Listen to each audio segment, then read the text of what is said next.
Noche Buena na sa susunod na linggo mga kapuso at yung pong ham na star ng handaan, aba, pinipilahan na sa ilang sikat na tindahan ito.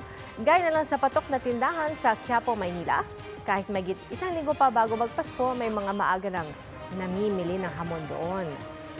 Ayon sa matindera, wala pa raw paggalaw sa presyo nila na naglalaro sa 1,180 hanggang 1,640 pesos per kilo, depende sa klase. Hindi naman nalalayo riyan ang presyo sa sikat ding tindahan ng hamon sa Mandaluyong. Nabahagya na raw tumaas ng 2%. Mga kapuso, manatili nakatutok sa balita anumang oras. Mag-subscribe sa GMA Integrated News sa YouTube.